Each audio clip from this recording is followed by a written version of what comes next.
17. 반석에서 솟아난 물. 호렙산 바위에서 물이 콸콸 솟아나다. 자, 이제 일어나. 장막을 걷고 다시 출발합시다. 약속의 땅 가나안을 향해 계속 나아갑시다. 모세가 이스라엘 백성들을 이끌고 다시 가나안 여정을 시작했다. 그들은 만나와 메추라기가 내린 신광야를 떠나 주께서 명하신 대로 이곳저곳을 거쳐 가나안 땅을 향해 계속 나아갔다. 르비딤에 이르러 장막을 쳤다. 그때쯤 물이 또 떨어졌고 르비딤에서는 마실 물을 구할 수 없었다. 르비딤은 광야의 오아시스 지역인 엘림과 시내산의 중간 지대다. 이곳은 겨울 우기인 11, 12월경에는 작은 시내가 형성되지만 비가 오지 않는 건기에는 아예 시내가 바짝 말라붙어 황량한 광야로 변하는 곳이었다. 당신은 건기였다. 아, 목마르다. 이러다 모두 갈증으로 죽고 말겠다. 도대체 가나안 땅은 어디에 있는 거야? 왜 가도 물 없는 광야만 보이는 거야?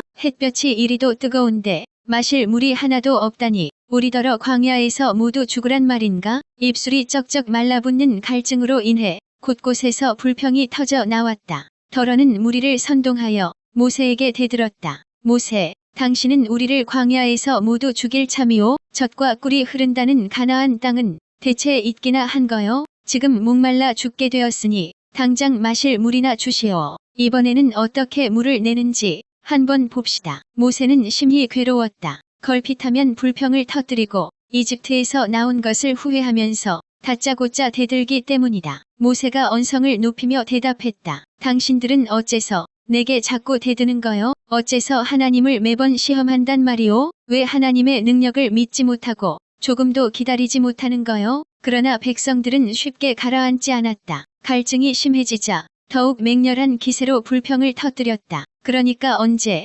당신더러 우리를 이집트에서 이끌어내라 했소? 우리를 억지로 이끌어내더니 우리와 우리 자식들과 가축들까지 이 메마른 광야에서 전부 목말라 죽게 할 심보였소? 그대로 두었다가는 폭동이라도 일어날 험악한 기세였다. 그들은 홍해를 둘로 가르고 쓴물을 달게 만들고 하늘에서 만나와 메추라기를 내려주신 하나님의 놀라운 능력을 생생하게 체험하고도 당장의 목마름 앞에 모든 걸 망각했다. 또다시 죄악의 본성으로 불신과 패역함을 드러내었다. 참으로 배은망덕한 무리였다. 그들의 험악한 기세를 보고 모세가 주께 부르짖었다. 주여, 어찌하여 제게 이런 시련을 주십니까? 저강팍하고 완악한 백성들을 대체 어찌하면 좋단 말입니까? 그들은 당장이라도 돌을 집어 저를 칠 기세입니다. 그때 주께서 모세에게 말씀하셨다. 모세야, 장로들을 데리고 그들보다 앞서가라. 나일 강물을 내리쳤던 그 지팡이를 손에 쥐고 가라. 호렙산 아래 큰 바위가 보일 것인데 내가 그 바위 위에서 내 앞에 나타날 것이다. 그러면 너는 그 바위를 지팡이로 쳐라. 그러면 물이 콸콸 솟아날 것이다. 출애굽 때 나일강을 쳐서 그 강물을 죽음의 피로 만든 하나님 능력의 지팡이였다. 이제는 르비딤 광야에서 죽음의 반석을 쳐서 능히 생수를 솟아내는 생명의 반석으로 만들겠다는 말씀이었다. 후일 사도 바울은 르비딤 광야의 생수 사건을 메시아 예수의 구원 사역을 예표하는 사건으로 보았다. 여기 반석을 신령한 반석으로 물을 신령한 음료로 이해하여 신령한 반석 되시는 메시아 예수로부터 참된 생명수의 말씀인 복음이 솟아난다고 보았던 것이다. 모세는 이스라엘 장로들이 보는 앞에서 하나님의 지시대로 행했다. 와, 물이다. 바위에서 물이 콸콸 솟아난다. 백성들은 콸콸 솟구치는 물을 보고 좋아했다. 방금까지도 화를 내고 불평을 터뜨리며 모세를 돌로 칠 기세로 무섭게 대들더니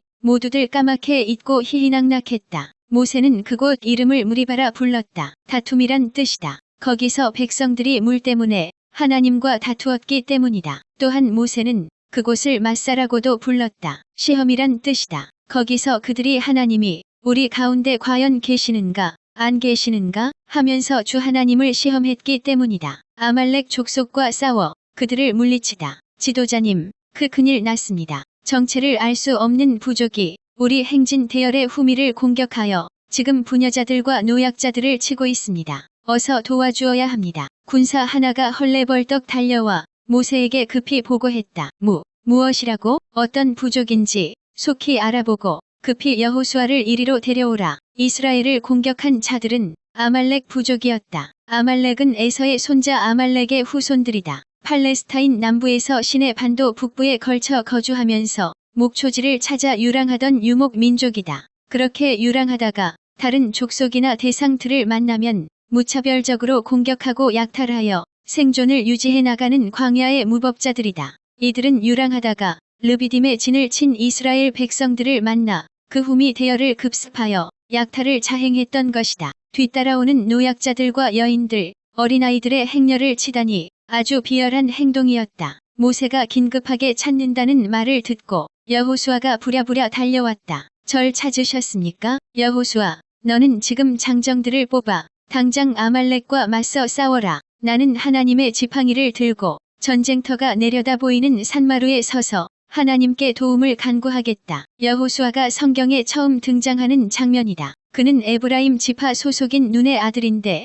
르비딤 평야에서 있었던 아말렉 전투에서 군대를 이끌고 싸움을 지휘했다. 출애굽 이후 처음 치르는 중요한 전투에서 모세가 군대 지휘권을 그에게 일임한 것으로 보아 여호수아는 이전부터 차세대 지도자로 그 자질을 인정받은 것이 분명하다. 모세 수하에서 오랜 기간 영적, 군사적 훈련을 받은 인물이었다. 후일 여호수아는 모세가 죽은 후에 그의 후계자가 되었다. 결국 이스라엘 백성들을 이끌고 요단강을 건너 가나안 정복 전쟁을 승리로 이끈 탁월한 지도자가 되었다. 여호수아는 모세가 명령한 대로 급히 이스라엘 장정들을 가려 뽑은 뒤 명령을 내렸다. 자, 너희는 나를 따르라. 감히 하나님의 백성을 공격하고 특히 부녀자들과 노약자들이 있는 우리의 후미를 공격한 저 비열한 아말렉 족속을 쳐부수자. 여호수아는 장정들을 이끌고 이스라엘 진영의 후미로 가서 아말렉 족속과 맞서 싸웠다. 그때 모세와 아론과 훌은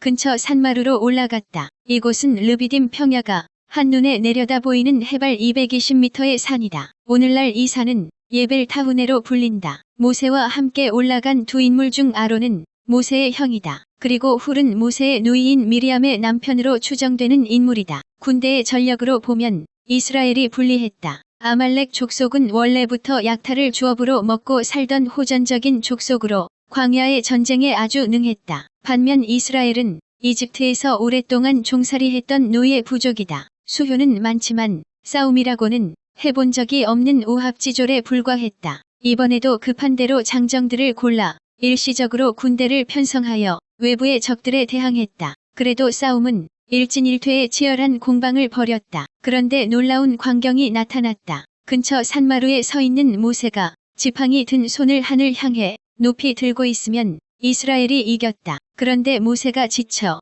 그 손을 아래로 내리면 아말렉이 이겼다. 시간이 흐를수록 모세의 두 손이 점점 무거워져 아래로 처지는 일이 잦았다. 그런 광경을 곁에 있던 아론과 훌이 지켜보았다. 훌이 아론에게 말했다. 아론, 우리가 모세를 돕도록 하세. 그럽시다. 모세의 팔을 양쪽에서 하나씩 붙잡도록 합시다. 아론과 훌은 평평한 돌을 가져다가 모세 밑에 놓았다. 모세는 그 돌 위에 앉았다. 그런 뒤 아론과 훌이 모세의 양쪽에 섰다. 지팡이를 든 모세의 손이 아래로 내려오지 않도록 각각 한 팔씩 붙들었다. 그러자 모세의 두 손은 해가 질 때까지 내려오지 않았다. 싸움의 승세는 이스라엘 쪽으로 급격히 기울었다. 아말렉 족속은 많은 사상자를 남긴 채 허겁지겁 달아나기에 바빴다. 와, 아말렉 군사들이 달아난다. 우리가 이겼다. 마침내 여호수아가 이끈 이스라엘 군대가 아말렉 군사들을 쳐부수었다. 출애굽 이후 첫 전투를 멋진 승리로 장식한 것이다.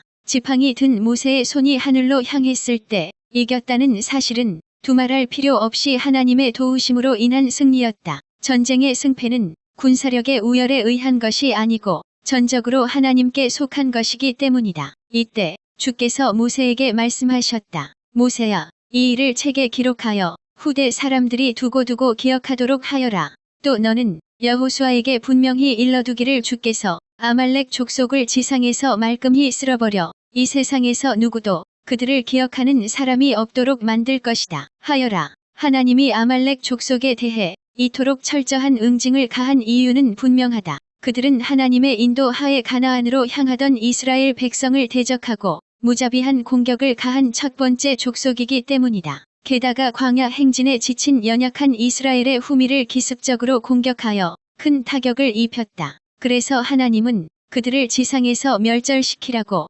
엄명을 내리신 것이다. 과연 훗날의 아말렉 족속은 멸절되었다. 가나안 땅에 들어가 왕국을 세운 이스라엘 역사에서 사울 왕을 거쳐 유다 왕 히스기야 때의 아말렉 족속은 철저히 진멸당하여 역사 속에서 영원히 사라지고 말았다. 이제부터 이곳을 여호와 니시라 부를 것이다. 모세는 아말렉 족속을 쳐부수고 승리를 거둔 그곳에 제단을 쌓고 그곳 이름을 여호와 니시라 불렀다. 그 말은 여호와는 나의 깃발이란 뜻이다. 그런 뒤 모세가 이스라엘 백성들을 향해 외쳤다. 여러분, 주님은 우리에게 승리의 깃발이 되어주십니다. 주의 깃발을 높이 드십시오. 주께서 아말렉 족속과 대대로 싸워주실 것입니다. 18. 이드로의 방문과 조언. 장인 이드로